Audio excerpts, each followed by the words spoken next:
Wakazi walioathirika na mafuriko ya hivi karibuni yaliyosababishwa na kufurika kwa mto Tana sasa wanaitaka serikali pamoja na mashirika ya kibinadamu kuharakisha msaada ili kuwasaidia kukabiliana na hali ngumu wanayopitia. Zaidi ya familia 1300 kutoka vijiji vya Bakuyu, Ziwani, Deri, Madhengeni pamoja na Bulaji, gatuzi dogo la Bangale wamelazimika kuyahama makazi yao na kukimbilia katika kambi za muda baada ya maji kuzingira maeneo yao.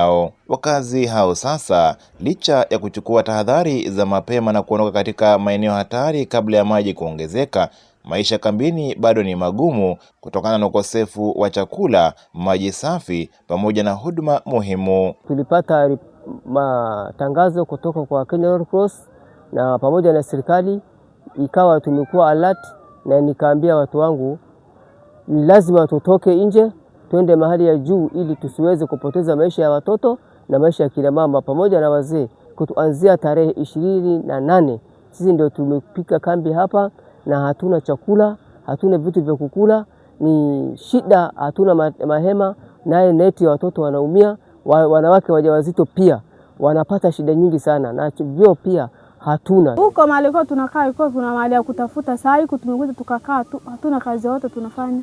Na huko mahali kwa tunakaa ilikuwa tunaenda kwa kazi, kina mama tunakata nyasi tunaenda nayo sokoni, tunauza tunasaidika nayo.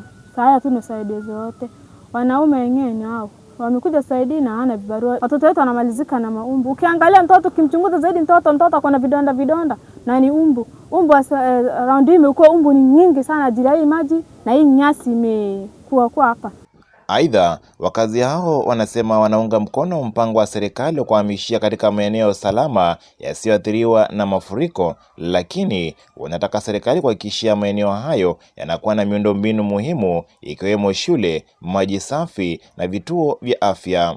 Mimi kama mzee wa hizi kambi ninafurahia sana tutoke kwa hizi shida. Kila mwaka tunapata hasara, tunapoteza vitu vyetu, mifugo inaenda, watoto wanaumia, wamama wanaumia kwa sababu kuhama maji wakati wote. Nafurahia twende mahali ambapo kwamba tunaweza kaa maisha ya starehe, maisha ya raha, tufanane na wengine. Lakini sikitiko yangu kama mzee, ninasikitika kwa sababu mahali tumepelekwa na serikali haina huduma yote.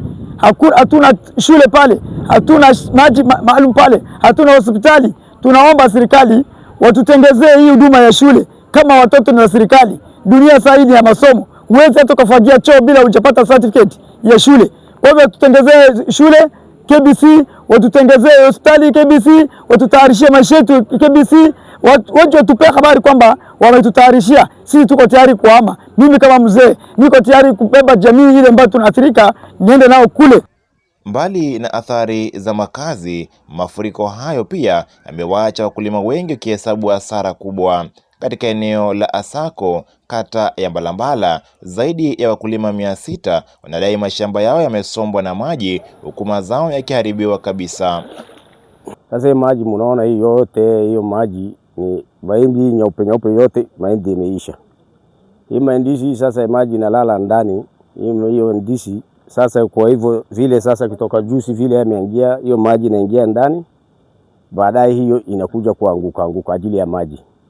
Hiyo chakula vile imeharibu kutoka hapa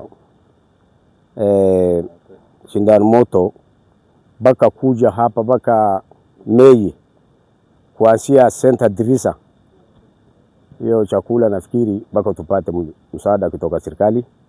Hiyo ndio labda watu ikuje hali yao kawaida kama zamani. Maji imeingia shamba yetu, imemaliza shamba. Sisi tumelima shamba, tumelima mahindi imezaa. Sasa mahindi maji imeingia, imemaliza kwa mali yote, hakuna kitu chochote sisi tuko naye. Saa hii maji yanaendelea kukuja, sisi tumekimbia. Kwa mujibu wa naibu chifu wa kata ndogo ya Pamba, hali hiyo pia imeleta changamoto kubwa katika upatikanaji wa huduma za afya, hususan kwa kina mama wajawazito wanaohitaji huduma za kliniki.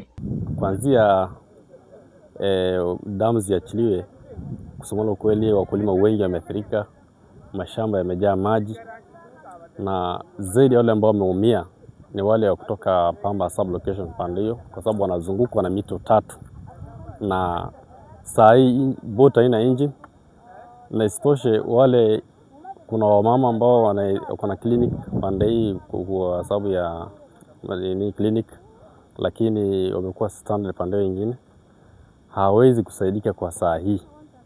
Kwa hiyo tunaomba serikali sasa special program watusaidie na bote ambayo iko na nje, tuwezi kusaidia hawa mama kuja attend clinic zao. Haya yanajiri huku serikali ya kaunti ya Tana River kwa ushirikiano na wadau mbalimbali kupitia idara ya mipango maalum ikiendelea kufanya tathmini ya kina kuhusu athari ya mafuriko hayo katika maeneo tofauti ya kaunti ili kurahisisha utoaji wa msaada kwa waathiriwa.